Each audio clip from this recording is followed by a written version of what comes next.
Decime por qué. Muchas preguntas y algunas respuestas. Decime por qué. El programa de Carlos Tehuel.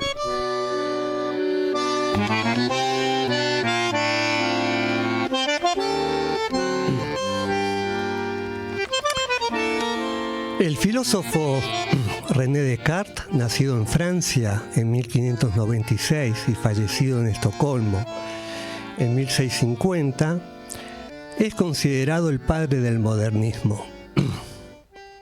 ¿A qué se debe esta consideración? Veamos. En aquel momento regía todavía el pensamiento medieval, en donde la autoridad única era la Iglesia, impartiendo verdades absolutas. Una de las formulaciones de Descartes es: pienso, luego existo. Partiendo de esta hipótesis, elabora su filosofía que modifica la subjetividad del hombre moderno. Se inicia el ego cogito, yo pienso. Hay un cambio radical entonces, del yo rechazando la verdad absoluta de la religión al yo pienso. De allí en más comienza una serie de acontecimientos en la historia de la humanidad, haciendo surgir distintas subjetividades epocales. Por ejemplo, la Revolución Francesa en 1789. La ejecución de Luis XVI, último rey de Francia, representa la caída de la monarquía para dar paso a la nueva representación social, como es la burguesía.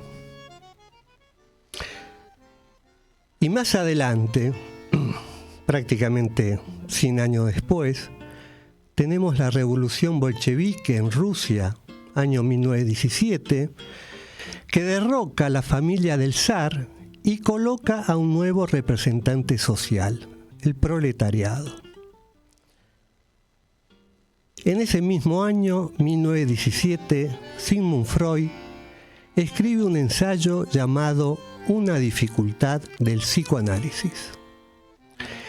En este ensayo, Freud plantea que la humanidad ha recibido 3 grandes heridas a su amor propio.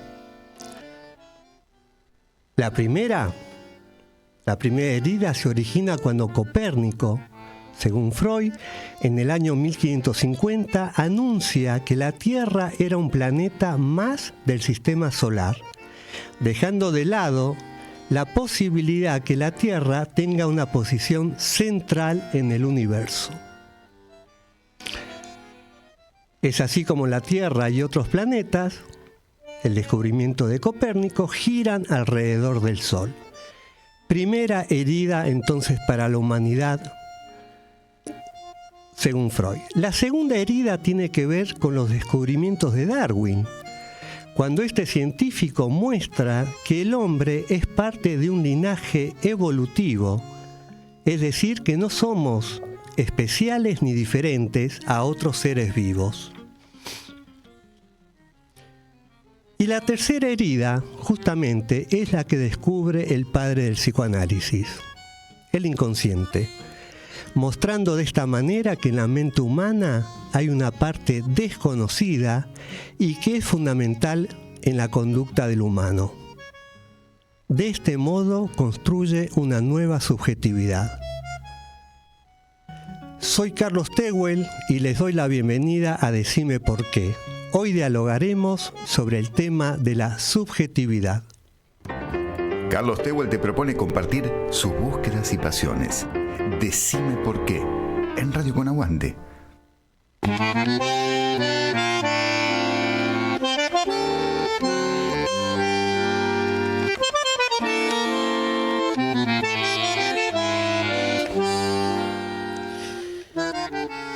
Bueno, muy bien, estamos acá en el 10º programa de este año, en Decime por qué. Y hay tantos mensajes que me mandan, que recibo, que son mensajes muy estimulantes para continuar con el programa. Y la verdad que tengo que agradecer a bueno, a Graciela Kalsman, a Cristina Chipolati, a Victoria García, mensajes muy hermosos del programa anterior y que, bueno, me ayudan a repensar el programa y a continuar con tanto placer y gusto de estar acá en Radio Con Aguante. Gracias, Marcos Carnevale, por la operación técnica. Y voy a dar el número de teléfono si alguien quiere hacer un comentario o pregunta. 156-458-2105. Continuando con la introducción que hice, pienso entonces que la subjetividad está relacionada con las marcas epocales. Desde la economía también podemos observar la transformación de las subjetividades. Por ejemplo, tomemos la evolución de la revolución industrial, cómo produjo cambios subjetivos significativos. Según autores, podemos dividir la revolución industrial desde sus comienzos en 4 etapas: 1760 hasta 1840, en donde se caracterizó por el uso de la energía a vapor y la aparición de fábricas y ciudades industriales. La segunda etapa, desde 1840 hasta 1960, con el desarrollo de la industria automotriz y otras industrias como la química, por ejemplo, una de las tantas. La tercera etapa, desde 1960 hasta el 2000, en donde se caracterizó por el uso de la electrónica y la tecnología digital, apareciendo las computadoras. Y en la cuarta etapa, desde el año 2000 hasta el presente, se desarrolla la inteligencia artificial, la robótica. Esta pequeña síntesis de la revolución industrial marca de manera contundente nuevas subjetividades. Y por último, desde el punto de vista jurídico, también hay cambios fundamentales en las subjetividades, con leyes promulgadas como la identidad de género, casamiento entre personas del mismo sexo. Es decir, que desde la filosofía, el psicoanálisis, la economía, lo jurídico, son faros que nos permiten analizar el concepto de subjetividad. De todo esto, hoy vamos a dialogar con nuestro invitado Jorge Catelli, que ya se encuentra en el estudio compartiendo este programa. Pero antes de empezar a dialogar con Jorge, vamos a escuchar la canción interpretada por el Cuarteto Nos, Yo no sé qué hacer conmigo.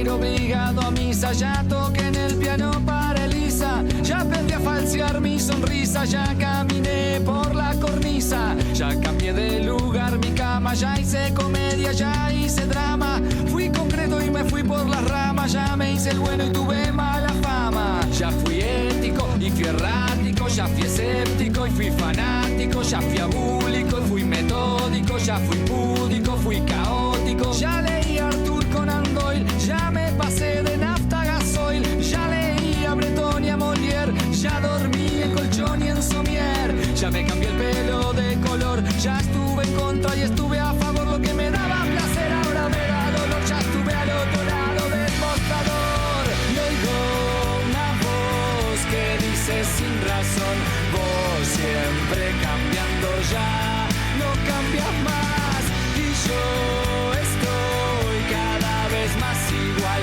ya no sé qué hacer conmigo, ya me ahogué en un vaso de agua, ya planté café en Nicaragua, ya me fui a probar suerte a USA, ya jugué a la ruleta rusa, ya creí en los marcianos, ya fui ovolacto vegetariano sano, fui quieto y fui gitano, ya estuve tranquilo, estuve hasta las manos, hice el curso de mitología, pero de mí los dioses se reían, orfebrería, la salve raspando y ritmología, aquí la estoy aplicando, ya probé, ya fumé, ya tomé, ya dejé, ya firmé, ya viajé, ya pegué, ya sufrí, ya eludí, ya huí, ya asumí, ya me fui, ya volví, ya fingí, ya mentí. Y entre tanta falsedad, muchas de mis mentiras ya son verdades. Hice fácil adversidades y me compliqué las nimiedades. Y oigo una voz que dice con razón: vos siempre cambiando, ya no cambias más. Y yo estoy cada vez más igual, ya no sé qué hacer conmigo.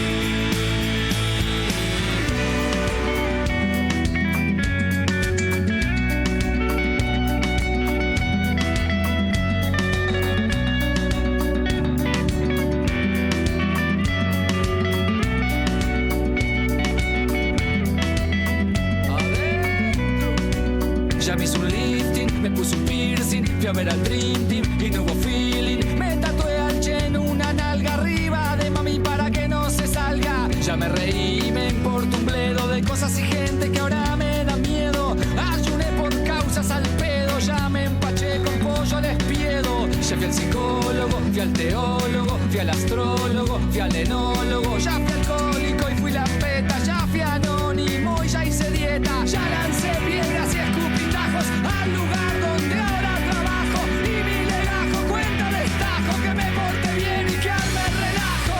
Y oigo una voz que dice sin razón: vos siempre cambiando, ya no cambias más. Y yo estoy cada vez más igual, ya no sé qué hacer conmigo. Y oigo una voz que dice con razón: vos siempre cambiando, ya no cambias más. Y yo estoy cada vez más igual, ya no sé qué hacer conmigo.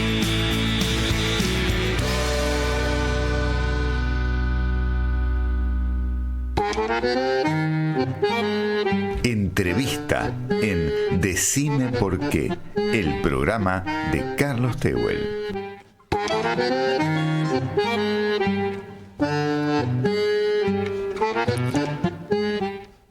Bueno, qué canción esta, ¿no? Qué canción tremenda, que ya la vamos a charlar con Jorge. Bienvenido, Jorge.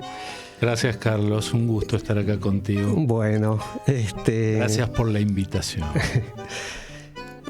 Bueno, tengo el currículum de Jorge.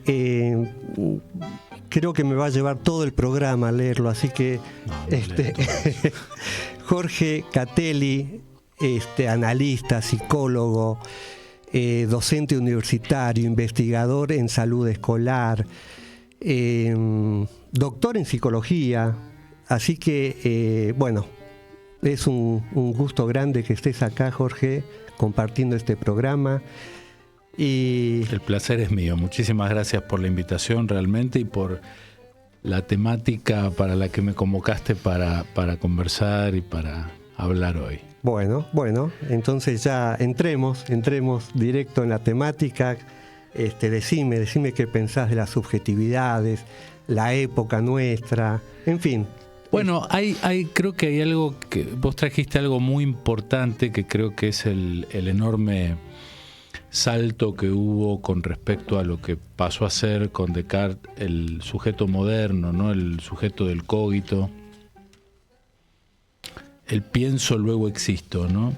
Y me parece que además de todo lo que vos fuiste como desarrollando, me parece que ahí hay un punto clave de clivaje con respecto a nuestro psicoanálisis en relación a esa ruptura tan fundamental que hace Freud con el descubrimiento de lo inconsciente y del sujeto que ya no es más dueño en su propia casa, aún respecto de este sujeto moderno que planteaba que existía en función de pensar y que de eso no podía dudar. Uh-huh. Y creo que ahí la ruptura grande que la señala por otro lado Lacan cuando plantea la idea de que pienso donde no soy y por lo tanto soy allí donde no pienso, es como retomar algo de esa ruptura fundamental con respecto al sujeto moderno, algo de eso que se quiebra con la aparición del psicoanálisis y con el descubrimiento fundamental de Freud en relación con lo inconsciente. Creo que hoy nos encontramos ante una cantidad de cambios de época que nos transforman sustancialmente en muchos aspectos. Creo que algunos de los aspectos que mencionaste, como por ejemplo las ya no tan nuevas tecnologías y la inteligencia artificial, por ejemplo, es parte de lo que se ha transformado de nuestra realidad, pero que toca la subjetividad. Pero ahí me parece que también tenemos que hacer una importante salvedad, porque creo que aún en nuestro ámbito el psicoanalítico se confunde reiteradamente sujeto y subjetividad. Y me parece que hay un punto importantísimo, porque esto nos lleva a conclusiones reiteradamente falsas con respecto a los nuevos sujetos, a las nuevas problemáticas de los sujetos, ojalá dijeran a veces en plural, o del sujeto. Y creo que ahí hay un punto muy importante para ahondar. Sí, y para señalar que la subjetividad no es el sujeto. Uh-huh. Primera cuestión. A ver, ¿y por qué no profundizás ahí? Bueno, porque, por ejemplo, el sujeto cartesiano es ese modelo estructural en el que pienso, luego existo, el cogito.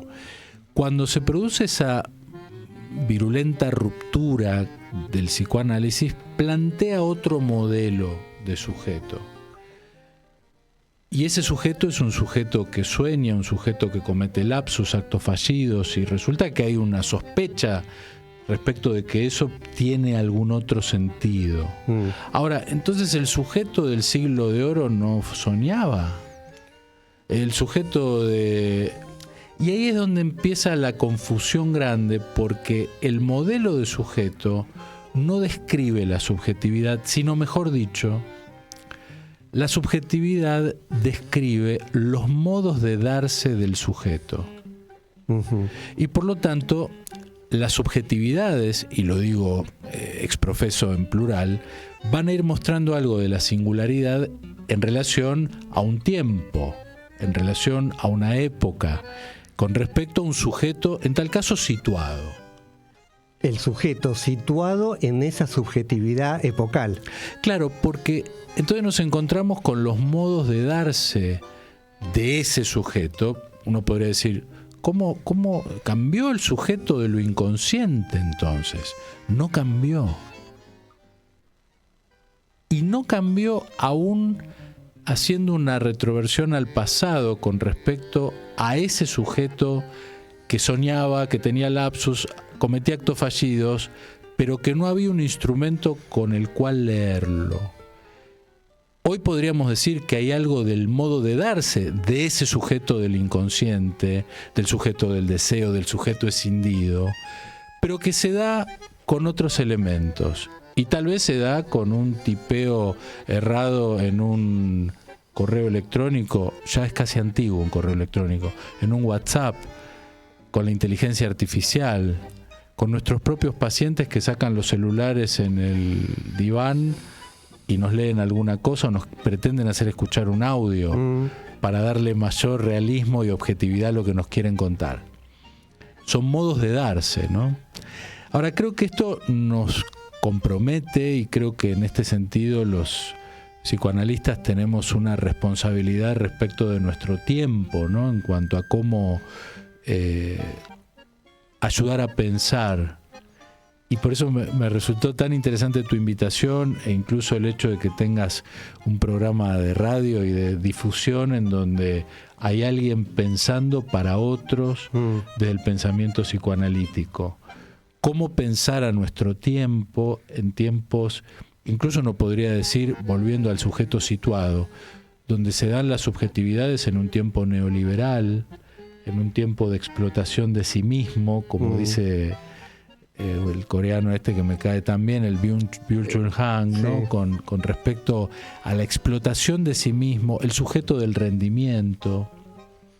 La sociedad del cansancio, habla él, ¿no? Eso, la sociedad del cansancio, la sociedad del consumo, el sujeto algorítmico. Vale decir, la aparición de los modos de darse de este sujeto, con todas estas características con las que produce ese enorme quiebre de Sigmund Freud respecto del sujeto moderno y que hoy se encuentra situado en este momento sociohistórico.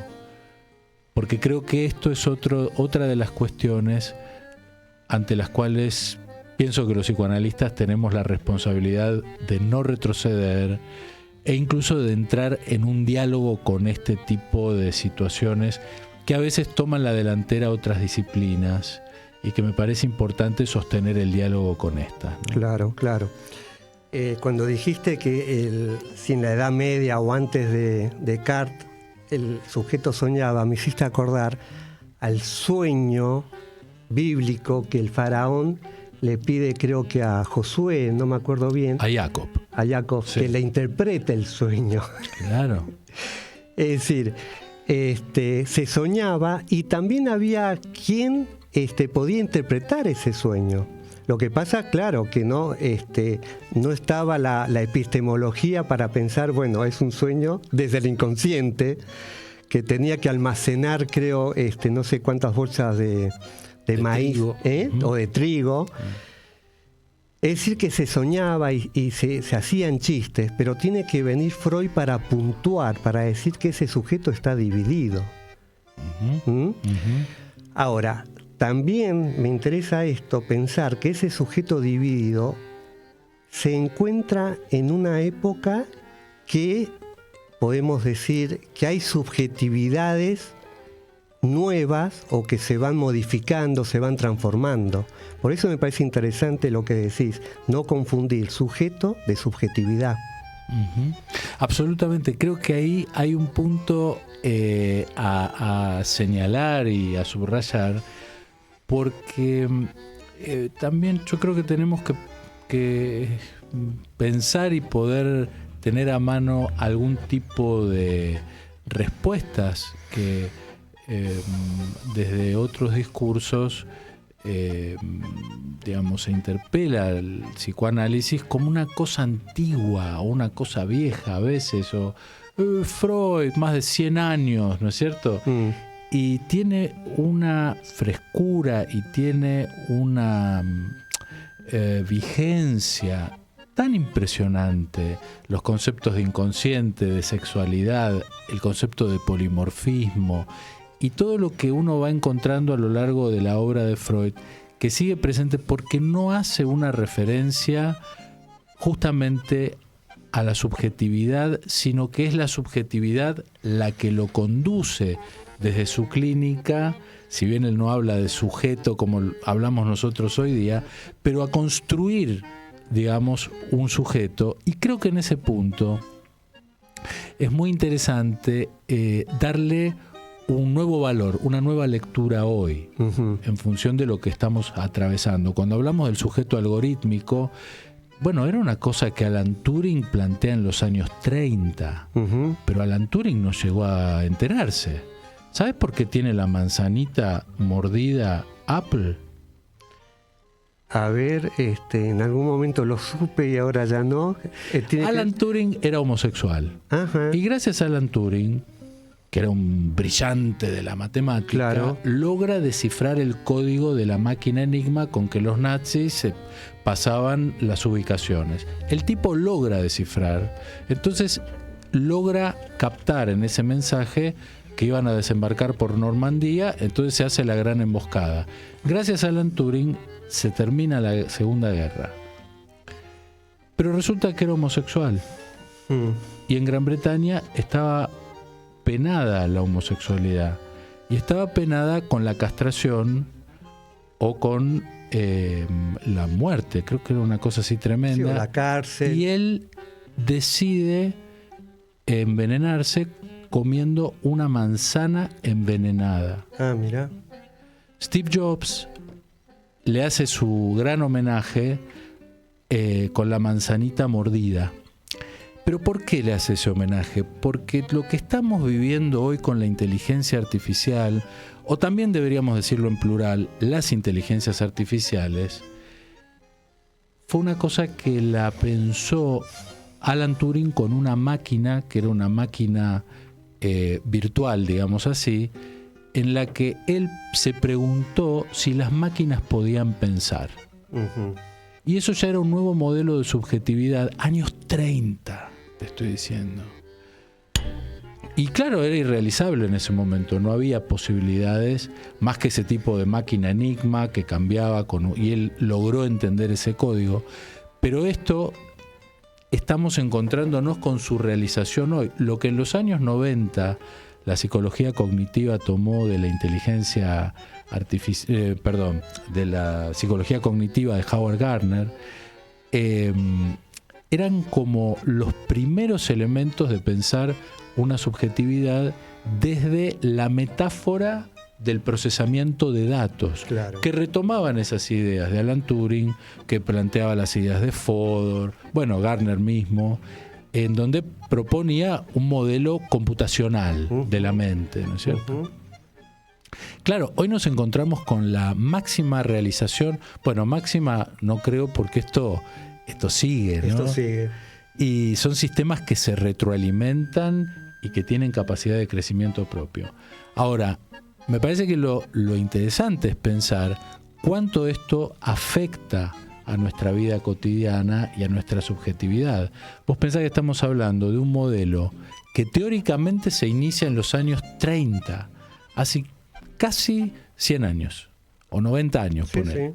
Sí. Y sin embargo encuentra ahora su posibilidad de realización para que en el bolsillo de cualquiera, hoy en uno de estos aparatitos, en cualquiera de nosotros que tiene un smartphone en el bolsillo, tiene más información y un acceso más rápido a más información que Barack Obama en su segunda presidencia. A través de la CIA. Entonces digo, hay algo que es de una potencia impresionante y otros problemas que también genera. Y que no sabemos qué va a pasar en esta... cómo sigue todo esto. No lo podemos predecir porque son cambios tan impresionantes que en pocos años vamos a estar rodeados de robots también. Y como muchas personas dicen, ¿yo para qué voy a ir al analista si puedo preguntarle a la inteligencia artificial? Bueno, de esto, Jorge, vamos a seguir charlando en minutos. Hacemos un pequeño corte y continuamos con Jorge Catelli sobre este tema tan apasionante. Un placer. Comienzo de espacio publicitario.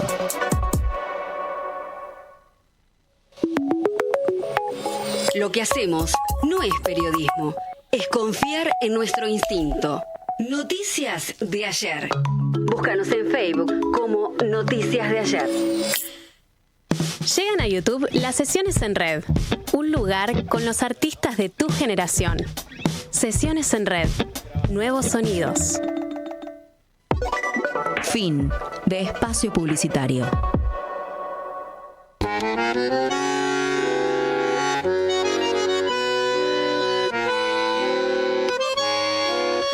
Bueno, apasionante, Jorge, este tema que estamos abordando realmente. Y ya que hablamos de inteligencia artificial y cómo las personas... Ahora ya es cotidiano, no. Yo le pregunto a la inteligencia artificial cómo soy, en qué me puede ayudar, ¿para qué voy a ir al analista? Seguramente escuchaste esto porque ya es de todos los días. ¿Cómo pensás el tema de terapia e inteligencia artificial? Mira, la cortina de fondo que está sonando en este momento es Desde el Alma, sí, de Rosita Melo. Sí. El tema favorito de mi abuela, que a mí me encanta. Parece ser que era el tema que bailó en su casamiento. Muchos años después de conocer este tema tan hermoso y tan tremendo, ¿no? Leí por primera vez un texto muy temprano de Freud que se llama Tratamiento psíquico, tratamiento del alma. Uh-huh. Y en el primer párrafo a mediados del primer párrafo, dice que el psicoanálisis no opera sobre el alma de las personas, sino que opera desde el alma. Y por supuesto que ahí me acordé inmediatamente de este balsecito tan bello. Uh-huh. Y creo que la inteligencia artificial aún no logró operar desde el alma. En los años 90 yo mencionaba lo que ocurrió con la psicología cognitiva, fascinada con los modelos computacionales, y hubo un gran tipo, un español, Ángel Rivière, que yo lo conocí a través de Jorge Canteros en Buenos Aires, cuando justamente creo que él lo trajo a Buenos Aires, uh-huh. Que él trabajó mucho desde la psicología cognitiva. Así con el tema del autismo. Tal cual. Tu tema, claro. Es lo que te voy a decir. Sí, sí. Y él hablaba del mentalismo como capacidad, mentalez, él hacía una diferencia ahí en relación a la capacidad de atribuirle una intención al otro. Pero él se basaba en modelos cognitivos. Era muy interesante todo lo que él plantea en Objetos con Mente, por ejemplo. Es un libro muy hermoso, muy interesante y muy complejo. Y algo que es un desafío hoy, y que es sobre lo que por cierto se está experimentando con el tema de las inteligencias artificiales, es en cómo lograr algo que es lo más difícil para los sistemas computacionales, que es suponerle a través de una identificación con el otro una intención y atribuirle esa intención al estilo de ese antiguo juego en donde uno se ponía un objeto en la espalda y decía, ¿en qué mano está? Ajá. Entonces el otro decía, y antes me dijo en la derecha, así que ahora debe estar en la izquierda, pero como él está pensando que yo estoy pensando esto, debe ser al revés. Pero como él piensa que yo pienso, que él piensa que yo pienso, debe estar en la otra.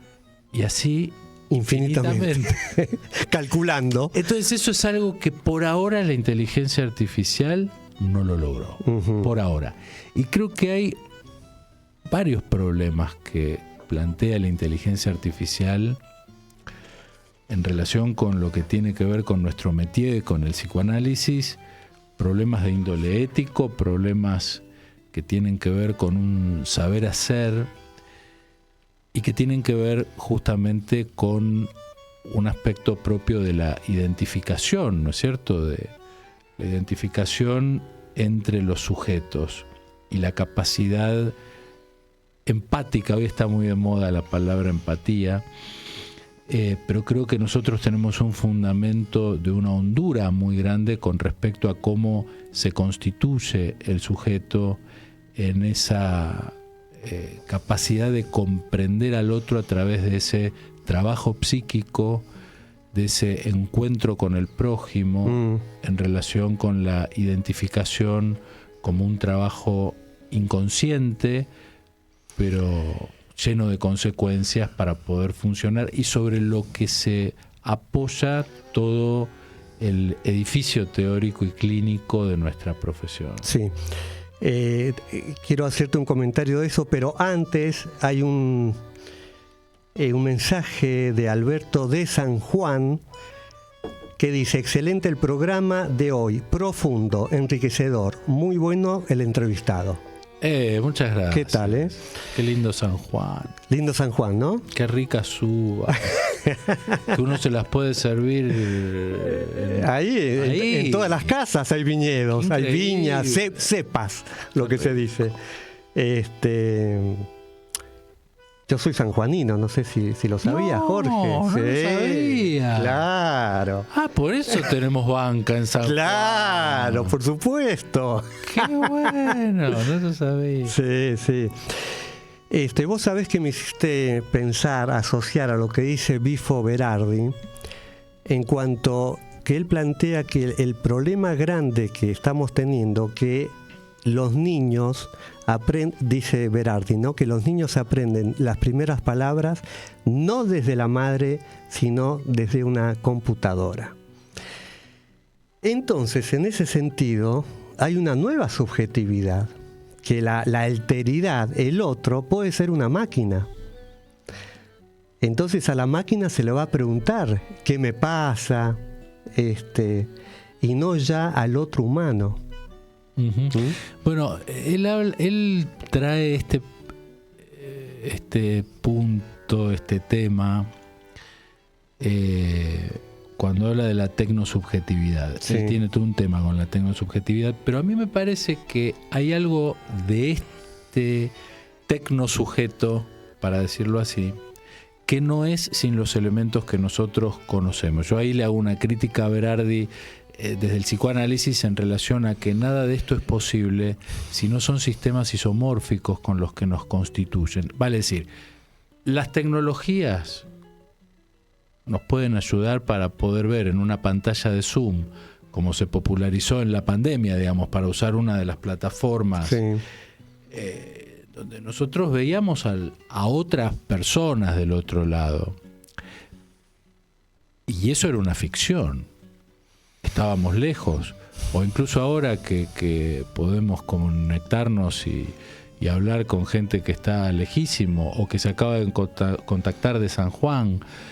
Y uno podría decir, bueno, hace falta algo más que la tecnología para suponer y atribuirle a esa grilla con caritas en la pantalla de que eso es gente y que hay un sujeto atrás de una computadora en algún lugar, porque si no lo podemos ver y nos encontramos con que yo acá veo solamente una cuadrícula, no veo a nadie, acá no hay nadie, ahí estaríamos en el orden de la literalidad, y eso no dependió del encuentro con la tecnología. Me parece que hay una posición que es más bien apocalíptica con respecto a las nuevas tecnologías y las subjetividades. Por ejemplo, hace 3 semanas atrás se prohibió por ley en Australia el uso de dispositivos electrónicos en las escuelas. Sí. En varios países ya está apareciendo. En varios países. Sí. Y lo están aplaudiendo. Y acá lo mismo ocurre en muchos colegios, sobre todo de gestión privada, que lo están prohibiendo. Y vos sabés que yo me lo pregunto, y me lo pregunto honestamente siendo docente, además en la universidad en este momento, y habiendo sido docente muchos años también en enseñanza media, el nuevo desafío que se nos plantea, tanto en la transmisión como en la docencia, vale decir, ¿podemos seguir planteándonos en tiempos de inteligencia artificial del mismo modo la memoria, la búsqueda, la ética en relación con los aprendizajes? ¿Podemos plantearnos del mismo modo cómo se acredita un aprendizaje? ¿De qué modo se comprueba la apropiación de un conocimiento? ¿O se nos está planteando un desafío para tener que pensarlo de otro modo y casi diría con las inteligencias artificiales? Uh-huh. A ver, cuando yo estaba en segundo grado habían aparecido en los principios de los años 70, habían aparecido las calculadoras de 4 operaciones. Uh-huh. Suma, resta, multiplicación y división. Y eran un cascote así cuadrado que cuando les cuento a mis hijos se matan de la risa. Y nos sentíamos que estábamos en la NASA con la calculadora de 4 operaciones. Y entonces de pronto aparecíamos algunos que teníamos la calculadorita esa, y entonces había surgido en el ámbito educativo la preocupación de que no íbamos a poder hacer más cálculos mentales y que nos iba a atrofiar el cerebro.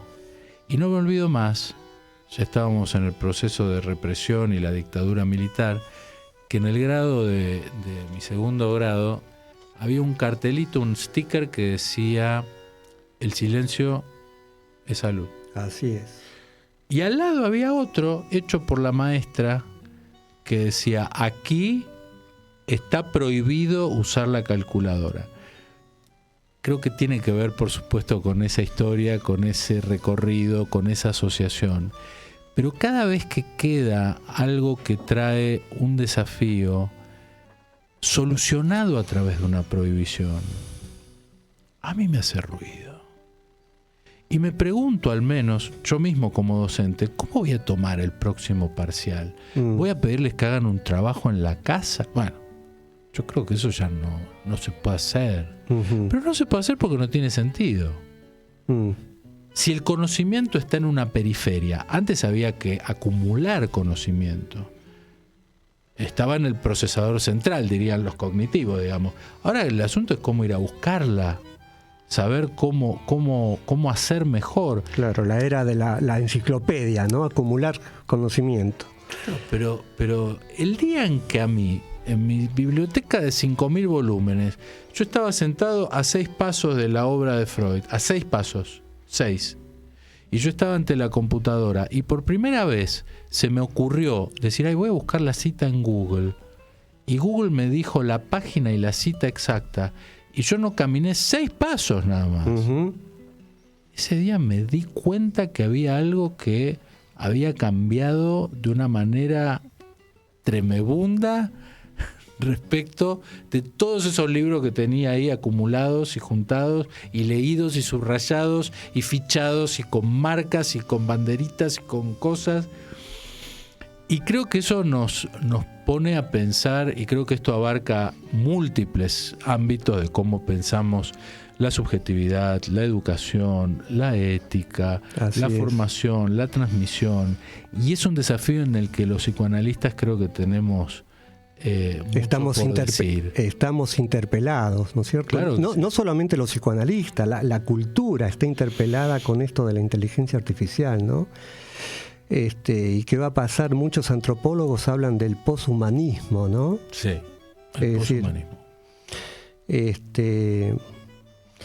Jorge querido, te invito a que continúes acá. Vamos a hablar en el último tramo de la recomendación del día, así que vamos a seguir compartiendo el programa, si te parece. Con mucho gusto, un placer estar aquí contigo. Bueno, gracias Jorge. Gracias a vos.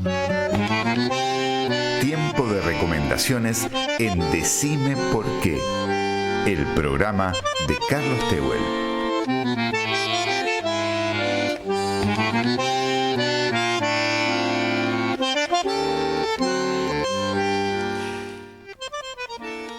Bueno, acá estamos continuando entonces con las recomendaciones, pero he recibido otro mensaje. Ajá. Un programa que convoca a reflexionar. Felicitaciones, Carlos. Jorge Catelli, invitado de lujo. Un abrazo, Jorge Cantis. ¡Oh, Jorge! Claro, tenía que ser un amigo, ¿viste? Claro. Qué bueno, gracias Jorge. Bueno, gracias Jorge, gracias Alberto de San Juan por los mensajes. Quiere decir que lo están escuchando en vivo. Qué bueno. Buenísimo. Bueno, la recomendación de hoy, Jorge. La recomendación de hoy es ver la serie El Eternauta. Hay una gran cantidad de aristas para meterse con esta serie. Lo primero que me surge es comentar la tragedia del autor Héctor Germán Oesterheld, asesinado por la dictadura militar en 1977. Antes de su muerte habían sido secuestradas y asesinadas sus 4 hijas y 3 de sus yernos. Quedó viva su esposa Elsa, quien crió a su nieto Martín, que hoy en día es el consultor creativo de la serie El Eternauta. Hago un salto enorme el salto que hago y me voy a Japón. Allá hay un movimiento llamado Yohatsu. Este término se refiere a personas que huyen de sus casas y cambian de apellido. Los Yohatsu buscan romper con sus familias de origen y entran en un desapego absoluto con sus historias. ¿A qué se debe que hago este contrapunto? La serie El Eternauta entrama la vida real con la ficción. 70 años después de la aparición del primer número, Martín, el nieto de Oesterheld, es el creativo para llevar adelante la serie televisiva. Allí tenemos un modelo de subjetividad que anuda Martín de su propia vida con la historieta que creó su abuelo. Y al mismo tiempo, la serie entrama la historieta con la historia de nuestro país, como por ejemplo introduciendo la Guerra de Malvinas o escuchando música de rock nacional en cada capítulo. Me parece fascinante la elaboración subjetiva de Martín haciendo este tejido maravilloso. Su drama familiar, la historieta escrita por su abuelo y un acontecimiento trágico de nuestro pasado más reciente. Qué tremenda diferencia con los yohatsu, en donde queda eliminada de cuajo la historia, que es otro tipo de subjetividad de nuestra época.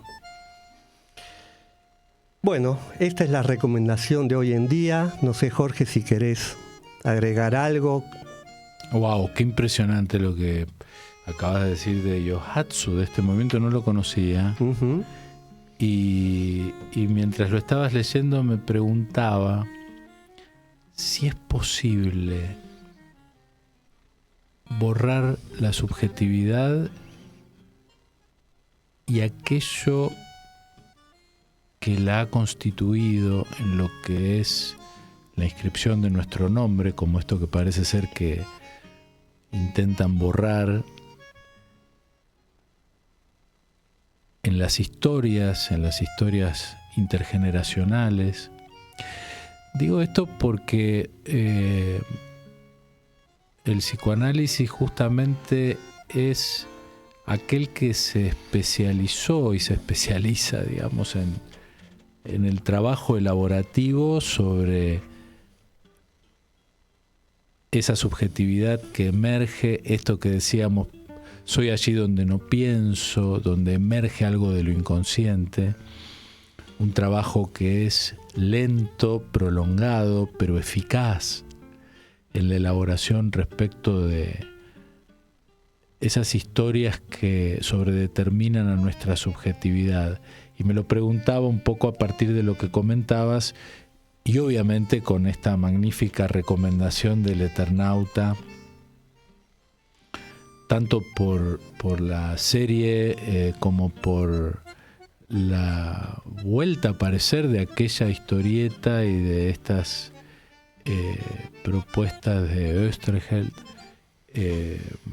tan impactantes y tan conmovedoras, ¿no? Ahora sí, la narrativa, ¿no? Lo que me llama el psicoanálisis justamente va por la narrativa, va por la historia singular, ¿no es cierto?, de cada uno, pero también la historia de la cultura, de la civilización, y en donde algo de marca de época en Japón hace que quiera borrarse la historia, las raíces. No solamente porque estuve investigando sobre este movimiento y es aceptado jurídicamente que la persona pueda cambiar de apellido, desligarse absolutamente de su familia, porque la familia no lo encuentra más, porque al cambiar el apellido legalmente inicia otra vida esa persona, desligándose pero en absoluto con su familia de origen. Es decir, dos marcas de época, la narrativa y el borramiento de la historia, ¿no? La actualización de la historia en cada uno de nosotros, que cada uno de nosotros trae la tradición, por ejemplo, y donde Japón, justamente, que es un país tan tradicionalista, provoca este movimiento de borramiento, de cuajo con sus raíces. Bueno, ahí hay otra otra dupla que me parece interesante, que es la de tradición y cambio, ¿no? Quiero decir, a veces me parece, porque yo le diría a los japoneses de este movimiento que se queden tranquilos, que por más que se borren y que se cambien y no vean más a la familia, su inconsciente se los va a recordar toda la vida. Quiero decir, si no hacen otro trabajo, por más que borren y saquen y supriman y repriman y sofoquen, va a reaparecer. Eso.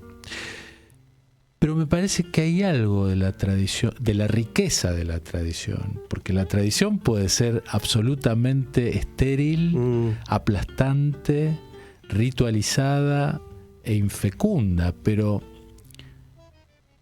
creo que hay algo de una riqueza de la tradición en donde es necesario que algo cambie para que la tradición se sostenga. Y para que la tradición pueda tener algo de riqueza en las nuevas generaciones, hay algo del cambio que se tiene que poner en juego. Bueno, fíjate algo, que justamente mañana, 25 de mayo, la tradición es solamente festejar lo que pasó aquel 25 de mayo de 1810, o también ese movimiento nos interpela hoy en día, qué significa haberse liberado de España, por ejemplo. No podemos, tendríamos que estar hablando también de lo que hoy significa la palabra liberación, ¿no es cierto? Entonces ahí la tradición no es solamente algo recordatorio y nada más, sino que también nos tiene que interpelar para seguir pensando, bueno, si somos libres, si no somos libres, como país. Y creo que también en ese sentido la idea de los revolucionarios de mayo, ¿no? La idea de estos muchachos jóvenes. Yo cuando pienso en las edades de esos tipos, digo, qué bárbaro, ¿no? Pero sobre todo porque hay algo que se acerca mucho a nuestro psicoanálisis, que es la idea de emancipación. Yo creo que algo que me encantaría que interpele a nuestra comunidad, a nuestra sociedad, a nuestra población, es la idea de emancipación que la Revolución de Mayo podría traer hoy.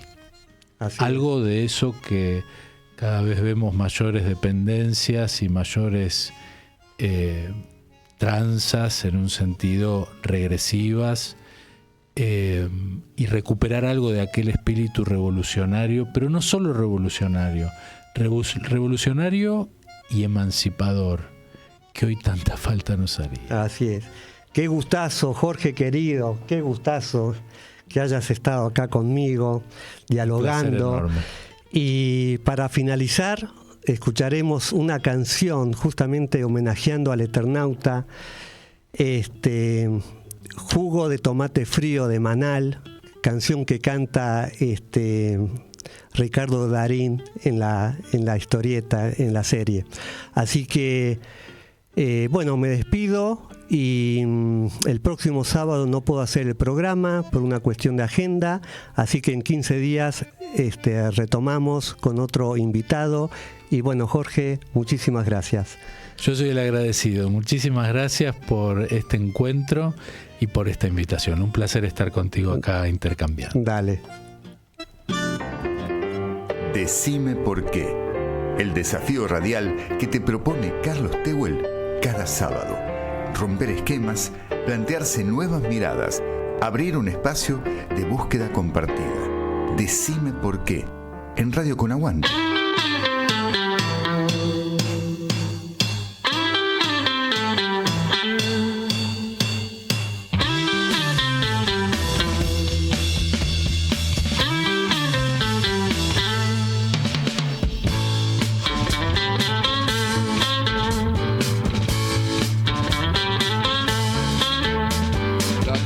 Que te da la vida, da un tiempo para decidir, eligiendo inteligentemente, todo el mundo podrá ser feliz. Jugo de tomate frío,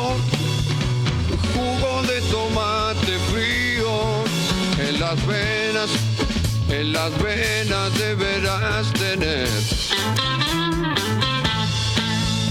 Si quieres ser un terrible vago, todo el día vas arriba y a dormir. O elegiste ser un tipo capo, siempre serio y que da temor, deberás tener jugo de tomate frío, jugo de tomate frío, en las venas deberás tener. Si quieres triunfar con las mujeres, tener muchas que lloren por vos, tendrás que ser muy poco inteligente, tener dinero y una buena voz, pero jugo de tomate frío, jugo de tomate frío, en las venas deberás tener. Si quieres ser un hombre importante, que se hable todo el día de vos, o querés inmortalizarte como héroe, asesino o semidios, jugo de tomate frío, jugo de tomate frío, en las venas deberás tener.